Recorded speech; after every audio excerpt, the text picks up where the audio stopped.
panelists back with me, Jelani Cobb, Susan Del Percio, Julian Castro. Julian Castro, let's just go over this list of promises just one more time.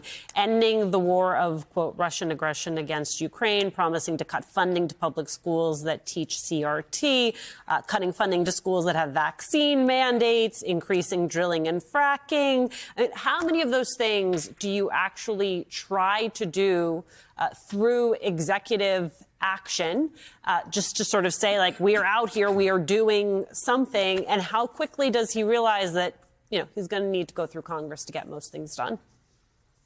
Yeah, well, you know, they probably realize, you know, as Susan was referencing in Tom Homan's interview with the Washington Post, they probably recognize, at least the, you know, the legitimately competent ones, that they can't get a lot of the stuff done that they want to get done unless they have congressional approval. Now, on some of that, they may get congressional approval because they have pretty strong numbers right there, you know, at least in the Senate.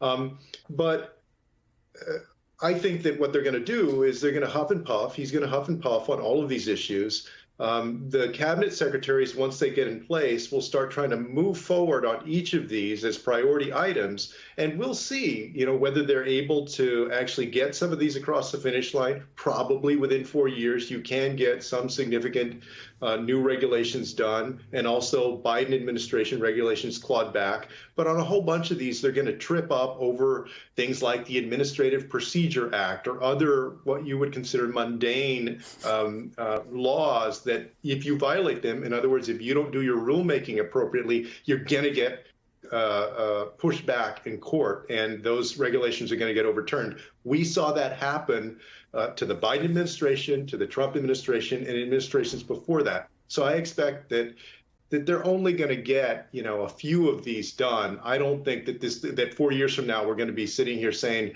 he got all of that stuff done. A lot of this is the huffing and puffing that Trump does as part of his MO to create an impression of progress without any actual progress, like building the wall that Mexico was going to pay for that never actually happened. Well, because it comes down to, one, whether or not the checks and balances actually hold, but it also comes down to something that the three of us were talking about during the break, which is when American people watch the reality of some of these promises begin to come to fruition, right? I mean, you can hear about something like mass deportation. We can talk about the funding mechanism and whether or not that is done through reconciliation. But there's something different when all of a sudden you see these policies playing out in your own neighborhood. Oh, absolutely. You know, we were talking about this earlier. Like, you know, the one thing is that you can say mass deportation in the abstract. It's a very different thing when people see their neighbor and their community, the person whose kid played ball with their kid. When you see that person dragged from their home, it has a very different kind of resonance. And that's a kind of, you know, fundamental thing, dynamic in American society that goes, you know, all the way back to the abolition days. Like, that's a very difficult thing for people to countenance. And so if we just looked at that kind of metaphorically, the impact, look at, you know, when in 2016, when Trump ran saying that he would get rid of Roe v. Wade, and then they actually saw the implications of the Dobbs case, which was something they had not thought through at all.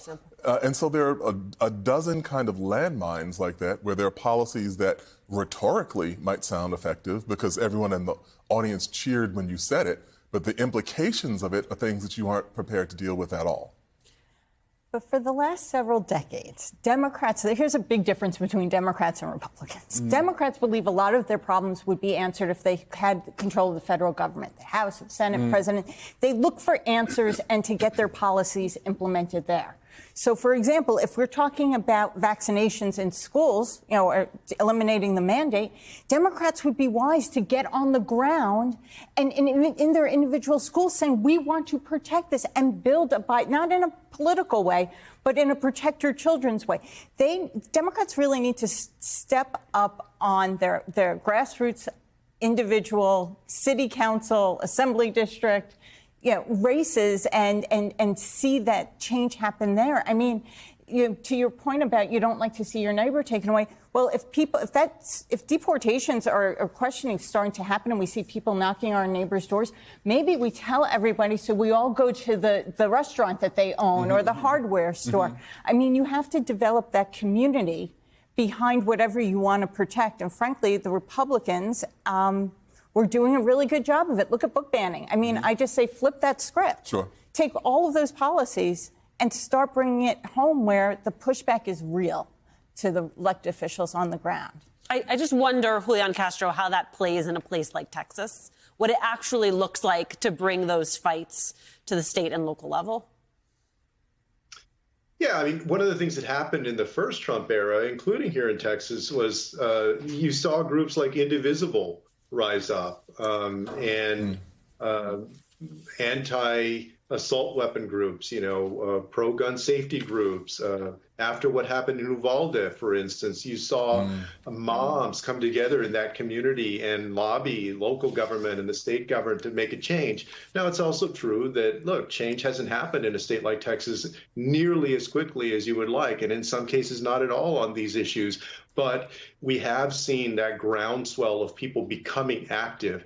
You also have groups like Run for Something that has successfully helped hundreds and hundreds of new candidates at every level to pop up and to compete for slots and for offices, and many of them get elected. So I think it's true that there's more fatigue and people are tired right now. But as Trump starts to overreach, as he starts to do these horrific things, as he starts to attack vulnerable communities, I also believe that you're going to see that groundswell again and that activism. And I agree. I hope that it's not only aimed at Washington, D.C., but at state capitals and at city councils and school boards and water districts and on down the line where you can make policy changes.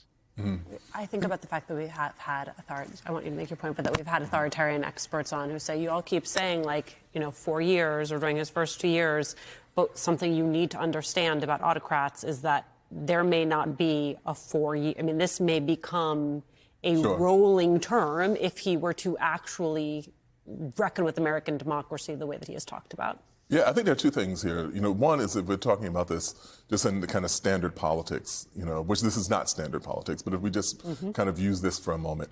When we look at, figures in the 20th century like FDR and LBJ, the fact that they had majorities in both houses of Congress didn't mean that they didn't have really meddlesome, complicated, vexing political relationships even within their own party, which is, I won't say it on air, but if you want to Google LBJ's line about what's the difference between a caucus and a cactus, you'll laugh when you get the result. But he was talking about the difficulty of dealing with his own caucus. And so there's a little bit of a different situation in that Trump has much more control over the Republican Party than either of them had of the Democratic Party at the time. But at the same time, politics are still politics.